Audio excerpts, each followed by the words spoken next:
नमस्कार। आइए सुनते हैं प्रेमचंद जी द्वारा लिखित कहानी सज्जनता का दंड। साधारण मनुष्य की तरह शाहजहांपुर के डिस्ट्रिक्ट इंजीनियर सरदार शिव सिंह में भी भलाइयाँ और बुराइयाँ दोनों ही वर्तमान थीं। भलाई यह थी कि उनके यहाँ न्याय और दया में कोई अंतर न था। बुराई यह थी कि वे सर्वथा निर्लोभ और निस्वार्थ थे। भलाई ने मातहतों को निडर और आलसी बना दिया था। बुराई के कारण उस विभाग के सभी अधिकारी उनके जान के दुश्मन बन गए थे। प्रातःकाल का समय था। वे किसी पुल की निगरानी के लिए तैयार खड़े थे, मगर साइस अभी तक मीठी नींद ले रहा था। रात को उसे अच्छी तरह सहेज दिया था कि पौ फटने से पहले गाड़ी तैयार कर लेना। लेकिन सुबह भी हुई, सूर्य भगवान ने दर्शन भी दिए, शीतल किरणों में गर्मी भी आई, पर साइस की नींद अभी तक नहीं टूटी। सरदार साहब खड़े खड़े थक कर एक कुर्सी पर बैठ गए। साइस तो किसी तरह जागा, परंतु अर्दली के चपरासियों का पता नहीं। जो महाशय डाक लेने गए थे, वे एक ठाकुर द्वारा में खड़े चरणामृत की परीक्षा कर रहे थे। जो ठेकेदार को बुलाने गए थे, वे बाबा रामदास की सेवा में बैठे गांजे का दम लगा रहे थे। धूप तेज होती जाती थी। सरदार साहब झुंझलाकर मकान में चले गए और पत्नी से बोले, इतना दिन चढ़ाया, अभी तक एक चपरासी का पता नहीं। इनके मारे तो मेरे नाक में दम आ गया है। पत्नी ने दीवार की ओर देखकर दीवार से कहा, यह सब उन्हें सिर पर चढ़ाने का फल है। सरदार साहब चिढ़कर बोले, क्या करूं, उन्हें फांसी दे दूं? सरदार साहब के पास मोटर कार का तो कहना ही क्या, कोई फीटन भी न थी। वे अपने इक्के से ही प्रसन्न थे, जिसे उनके नौकर चाकर अपनी भाषा में उड़न खटोला कहते थे। शहर के लोग उसे इतना आदर सूचक नाम न देकर छकड़ा कहना ही उचित समझते थे। इस तरह सरदार साहब अन्य व्यवहारों में भी बड़े मितव्ययी थे। उनके दो भाई इलाहाबाद में पढ़ते थे। विधवा माता बनारस में रहती थीं। एक विधवा बहन भी उन्हीं पर अवलंबित थीं। इनके सिवा कई गरीब लड़कों को छात्रवृत्तियां भी देते थे। इन्हीं कारणों से वे सदा खाली हाथ रहते। यहाँ तक कि उनके कपड़ों पर भी इस आर्थिक दशा के चिन्ह दिखाई देते थे। लेकिन यह सब कष्ट सहकर भी वे लोभ को अपने पास फटकने न देते थे। जिन लोगों पर उनका स्नेह था, वे उनकी सज्जनता को सराहते थे और उन्हें देवता समझते थे। उनकी सज्जनता से उन्हें कोई हानि न होती थी। यहाँ तक कि उन्हें अपनी सहधर्मिणी से भी कभी कभी अप्रिय बातें सुननी पड़ती थीं। एक दिन वे दफ्तर से आए तो उनकी पत्नी ने स्नेहपूर्ण ढंग से कहा, तुम्हारी यह सज्जनता किस काम की, जब सारा संसार तुमको बुरा कह रहा है? सरदार साहब ने दृढ़ता से जवाब दिया, संसार जो चाहे कहे, परमात्मा तो देखता है। रामा ने यह जवाब पहले ही सोच लिया था। वह बोली, मैं तुमसे विवाद तो नहीं करती, मगर ज़रा अपने दिल में विचार करके देखो कि तुम्हारी इस सच्चाई का दूसरों पर क्या असर पड़ता है। तुम तो अच्छा वेतन पाते हो। तुम अगर हाथ ना बढ़ाओ तो तुम्हारा निर्वाह हो सकता है, रूखी रोटियां मिल ही जाएंगी। मगर ये 10-10, 5-5 रुपये के चपरासी, मुहर्रिर, दफ्तरी बेचारे कैसे गुजर करें? उनके भी बाल बच्चे हैं, उनके भी कुटुंब परिवार है। शादी, गमी, तिथि, त्योहार, यह सब उनके पास लगे हुए हैं। भल मनीषी का भेष बनाए काम नहीं चलता। बताओ उनका गुजर कैसे हो? अभी रामदीन चपरासी की घरवाली आई थी। रोते रोते आंचल भींगता था। लड़की सयानी हो गई है, अब उसका ब्याह करना पड़ेगा। ब्राह्मण की जाति, हजारों का खर्च। बताओ उसके आंसू किसके सिर पड़ेंगे? ये सब बातें सच थीं। इनसे सरदार साहब को इनकार नहीं हो सकता था। उन्होंने स्वयं इस विषय में बहुत कुछ विचार किया था। यही कारण था कि वह अपने मातहतों के साथ बड़ी नरमी का व्यवहार करते थे। लेकिन सरलता और शालीनता का आत्मिक गौरव चाहे जो हो, उनका आर्थिक मोल बहुत कम है। वे बोले, तुम्हारी बातें सब यथार्थ हैं, किंतु मैं विवश हूँ। अपने नियमों को कैसे तोड़ूं? यदि मेरा बस चले तो मैं उन लोगों को वेतन बढ़ा दूं, लेकिन यह नहीं हो सकता कि मैं खुद लूट मचाऊं और उन्हें लूटने दूं। रामा ने व्यंग्यपूर्ण शब्दों में कहा, तो यह हत्या किस पर पड़ेगी? सरदार साहब ने तीव्र होकर उत्तर दिया, यह उन लोगों पर पड़ेगी जो अपनी हैसियत और आमदनी से अधिक खर्च करना चाहते हैं। अर्दली बनकर क्यों वकील के लड़के से लड़की ब्याहने को ठानते हैं? दफ्तरी को यदि टहलुए की ज़रूरत हो तो यह किसी पाप कार्य से कम नहीं। मेरे साइज़ की स्त्री अगर चांदी की सील गले में डालना चाहे तो यह उसकी मूर्खता है। इस झूठी बड़ाई का उत्तरदाता मैं नहीं हो सकता। इंजीनियरों के ठेकेदारों से कुछ ऐसा ही संबंध है जैसे मधुमक्खियों का फूलों से। अगर वे अपने नियत भाग से अधिक पाने की चेष्टा न करें तो उनसे किसी को शिकायत नहीं हो सकती। यह मधुरस कमीशन कहलाता है। रिश्वत लोक और परलोक दोनों का ही सर्वनाश कर देती है। उसमें भय है, चोरी है, बदमाशी है, मगर कमीशन एक मनोहर वाटिका है जहाँ न मनुष्य का डर है न परमात्मा का भय। यहाँ तक कि वहाँ आत्मा की छिपी हुई चुटकियों का भी गुजर नहीं है। और कहाँ तक कहें, उसकी ओर बदनामी आँख भी नहीं उठा सकती। यह वह बलिदान है जो हत्या होते हुए भी धर्म का एक अंश है। ऐसी अवस्था में यदि सरदार शिव सिंह अपने उज्जवल चरित्र को इस धब्बे से साफ रखते थे और उस पर अभिमान करते थे तो क्षमा के पात्र थे। मार्च का महीना बीत रहा था। चीफ इंजीनियर साहब ज़िले में मुआयना करने आ रहे थे, मगर अभी तक इमारतों का काम अपूर्ण था। सड़कें खराब हो रही थीं। ठेकेदारों ने मिट्टी और कंकड़ भी नहीं जमा किए थे। सरदार साहब रोज़ ठेकेदारों को ताकीद करते थे, मगर इसका कुछ फल न होता था। एक दिन उन्होंने सबको बुलाया। वे कहने लगे, तुम लोग क्या यही चाहते हो कि मैं इस ज़िले से बदनाम होकर जाऊं? मैंने तुम्हारे साथ कोई बुरा सलूक नहीं किया। मैं चाहता तो आपसे काम छीनकर खुद करा लेता, मगर मैंने आपको हानि पहुंचाना उचित न समझा। उसकी मुझे यह सज़ा मिल रही है। खैर, ठेकेदार लोग यहाँ से चले तो बातें होने लगीं। मिस्टर गोपाल दास बोले, अब आटे दाल का भाव मालूम हो जाएगा। शहबाज खां ने कहा, किसी तरह इसका जनाजा निकले तो यहाँ से। सेठ चुन्नीलाल ने फरमाया, इंजीनियर से मेरी जान पहचान है, मैं उसके साथ काम कर चुका हूँ, वह उन्हें खूब लथेड़ेगा।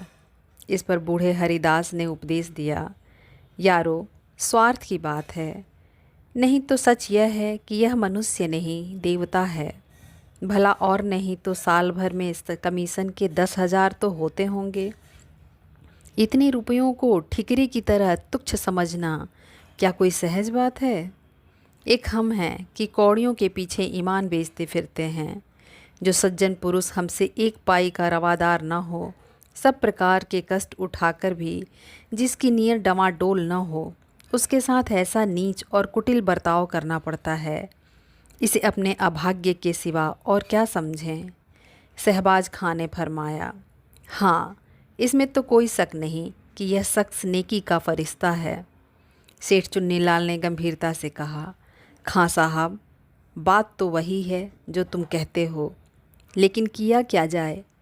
नेक नियति से तो काम नहीं चलता। यह दुनिया तो छल कपट की है। मिस्टर गोपाल दास बीए पास थे। वे गर्व के साथ बोले, इन्हें जब इस तरह रहना था तो नौकरी करने की क्या ज़रूरत थी? यह कौन नहीं जानता कि नीयत को साफ रखना अच्छी बात है, मगर यह भी तो देखना चाहिए कि दूसरों पर क्या असर पड़ता है। हमको तो ऐसा आदमी चाहिए जो खुद खाए और हमें भी खिलावे, खुद हलवा खाए, हमें रूखी रोटियां ही खिलावे। वह अगर 1 रुपया कमीशन लेगा तो उसकी जगह 5 का फ़ायदा कर देगा। इन महाशय के यहाँ क्या है? इसीलिए आप जो चाहें कहें, मेरी तो कभी इनसे निभ नहीं सकती। शहबाज खां बोले, हाँ, नेक और पाक साफ रहना ज़रूर अच्छी चीज़ है, मगर ऐसी नेकी से ही क्या होगा? जो दूसरों की जान ले ले। बूढ़े हरिदास की बातों की जिन लोगों ने पुष्टि की थी, वे सब गोपाल दास की हाँ में हाँ मिलाने लगे। निर्बल आत्माओं में सच्चाई का प्रकाश जुगनू की चमक है। सरदार साहब की एक पुत्री थी। उसका विवाह मेरठ के एक वकील के लड़के से ठहरा था। लड़का होनहार था, जाति कुल का ऊंचा था। सरदार साहब ने कई महीने की दौड़ धूप में इस विवाह को तय किया था और सब बातें तय हो चुकी थीं। केवल दहेज का निर्णय नहीं हुआ था। आज वकील साहब का एक पत्र आया। उसने इस बात का भी निश्चय कर दिया, मगर विश्वास, आशा और वचन के बिल्कुल प्रतिकूल। पहले वकील साहब ने एक ज़िले के इंजीनियर के साथ किसी प्रकार का ठहराव व्यर्थ समझा। बड़ी सस्ती उदारता प्रकट की। इस लज्जित और घृणित व्यवहार पर खूब आंसू बहाए। मगर जब ज़्यादा पूछताछ करने पर सरदार साहब के धन वैभव का भेद खुल गया, तब दहेज का ठहराना आवश्यक हो गया। सरदार साहब ने आशंकित हाथों से पत्र खोला। 5,000 रुपये से कम पर विवाह नहीं हो सकता। वकील साहब को बहुत खेद और लज्जा थी कि वे इस विषय में स्पष्ट होने पर मजबूर किए गए, मगर वे अपने ख़ानदान के कई बूढ़े खुर्राट विचारहीन स्वार्थांध महात्माओं के हाथों बहुत तंग थे। उनका कोई वंश न था। इंजीनियर साहब ने एक लंबी सांस खींची। सारी आशाएं मिट्टी में मिल गईं। क्या सोचते थे, क्या हो गया? विकल होकर कमरे में टहलने लगे। उन्होंने जरा देर पीछे पत्र को उठा लिया और अंदर चले गए। विचारा कि यह पत्र रमा को सुनावें, मगर फिर ख्याल आया कि यहाँ सहानुभूति की कोई आशा नहीं। क्यों अपनी निर्बलता दिखाऊं? क्यों मूर्ख बनूं? वह बिना बातों के बात न करेगी। यह सोचकर वे आंगन से लौट गए। सरदार साहब स्वभाव के बड़े दयालु थे और कोमल हृदय आपत्तियों में स्थिर नहीं रह सकता। वे दुख और ग्लानि से भरे हुए सोच रहे थे कि मैंने ऐसे कौन से बुरे काम किए हैं जिनका मुझे यह फल मिल रहा है। बरसों की दौड़ धूप के बाद जो कार्य सिद्ध हुआ था, वह क्षण मात्र में नष्ट हो गया। अब वह मेरी सामर्थ्य से बाहर है। मैं उसे नहीं संभाल सकता। चारों ओर अंधकार है, कहीं आशा का प्रकाश नहीं, कोई मेरा सहायक नहीं। उनके नेत्र सजल हो गए। सामने मेज़ पर ठेकेदारों के बिल रखे हुए थे। वे कई सप्ताहों से यूं ही पड़े थे। सरदार ने उन्हें खोलकर भी न देखा था। आज इस आत्मिक ग्लानि और नैराश्य की अवस्था में उन्होंने इन बिलों को सतृष्ण आँखों से देखा। जरा से इशारे पर ये सारी कठिनाइयाँ दूर हो सकती हैं। चपरासी और क्लर्क केवल मेरी सम्मति के सहारे सब कुछ कर लेंगे। मुझे जबान हिलाने की भी ज़रूरत नहीं, ना मुझे लज्जित ही होना पड़ेगा। इन विचारों का इतना प्राबल्य हुआ कि वे वास्तव में बिलों को उठाकर गौर से देखने और हिसाब लगाने लगे कि उनमें कितनी निकासी हो सकती है। मगर शीघ्र ही आत्मा ने उन्हें जगा दिया। आह, मैं किस भ्रम में पड़ा हुआ हूँ। क्या उस आत्मिक पवित्रता को जो मेरी जन्म भर की कमाई है केवल थोड़े से धन पर अर्पण कर दूँ?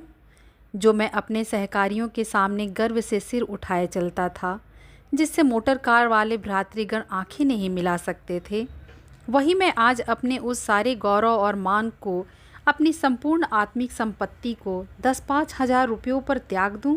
ऐसा कदापि नहीं हो सकता। अब उस कुविचार को परास्त करने के लिए, जिसने क्षण मात्र के लिए उन पर विजय पा ली थी, वे उस सुनसान कमरे में जोर से ठठाकर हंसे। चाहे यह हंसी उन बिलों ने और कमरे की दीवारों ने न सुनी हो, मगर उनकी आत्मा ने अवश्य सुनी। उस आत्मा को एक कठिन परीक्षा में पार पाने पर परम आनंद हुआ।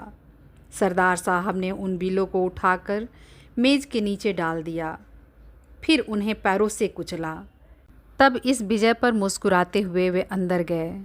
बड़े इंजीनियर साहब नियत समय पर शाहजहांपुर आए। उसके साथ सरदार साहब का दुर्भाग्य भी आया। जिले के सारे काम अधूरे पड़े हुए थे। उनके खानसामा ने कहा, हुजूर, काम कैसे पूरा हो? सरदार साहब ठेकेदारों को बहुत तंग करते हैं। हेड क्लर्क ने दफ्तर के हिसाब को भ्रम और भूलों से भरा हुआ पाया। उन्हें सरदार साहब की तरफ से न कोई दावत दी गई, ना कोई भेंट। तो क्या वे सरदार साहब के नातेदार थे जो गलतियां ना निकालते? जिले के ठेकेदारों ने एक बहुमूल्य डाली सजाई और उसे बड़े इंजीनियर साहब की सेवा में लेकर हाजिर हुए। वे बोले, हुजूर, चाहे गुलामों को गोली मार दें, मगर सरदार साहब का अन्याय अब नहीं सहा जाता। कहने को तो कमीशन नहीं लेते, मगर सच पूछिए तो जान ले लेते हैं। चीफ इंजीनियर साहब ने मुआयने की किताब में लिखा, सरदार शिव सिंह बहुत ईमानदार आदमी हैं। उनका चरित्र उज्ज्वल है, मगर वे इतने बड़े ज़िले के कार्य का भार नहीं संभाल सकते। परिणाम यह हुआ कि वे एक छोटे से ज़िले में भेज दिए गए और उनका दर्जा भी घटा दिया गया। सरदार साहब के मित्रों और स्नेहियों ने बड़े समारोह से एक जलसा किया। उसमें उनकी धर्मनिष्ठा और स्वतंत्रता की प्रशंसा की। सभापति ने सजल नेत्र होकर कंपित स्वर में कहा, सरदार साहब के वियोग का दुख हमारे दिल में सदा खटकता रहेगा। यह घाव कभी न भरेगा। मगर फेयरवेल डिनर में यह बात सिद्ध हो गई कि स्वादिष्ट पदार्थों के सामने वियोग का दुख दुस्सह नहीं। यात्रा के सामान तैयार थे। सरदार साहब जलसे से आए तो रमा ने उन्हें बहुत उदास और मलिन मुख देखा। उसने बार बार कहा था कि बड़े इंजीनियर के खानसामा को इनाम दो, हेड क्लर्क की दावत करो, मगर सरदार साहब ने उसकी बात ना मानी थी। इसीलिए जब उसने सुना कि उनका दर्जा घटा और बदली भी हुई, तब उसने बड़ी निर्दयता से अपने व्यंग बाण चलाए। मगर इस वक्त उन्हें उदास देखकर उससे रहा न गया। बोली, क्यों इतने उदास हो? सरदार साहब ने उत्तर दिया, क्या करूं, हंसूं? रमा ने गंभीर स्वर से कहा, हंसना ही चाहिए। रोए तो वह जिसने कौड़ियों पर अपनी आत्मा भ्रष्ट की हो, जिसने रुपयों पर अपना धर्म बेचा हो। वह बुराई का दंड नहीं है, यह भलाई और सज्जनता का दंड है। इसे सानंद झेलना चाहिए। यह कह उसने पति की ओर देखा तो नेत्रों में सच्चा अनुराग भरा हुआ दिखाई दिया। सरदार साहब ने भी उसकी ओर स्नेहपूर्ण दृष्टि से देखा। उनकी हृदयेश्वरी का मुखार बिंद सच्चे आमोद से विकसित था।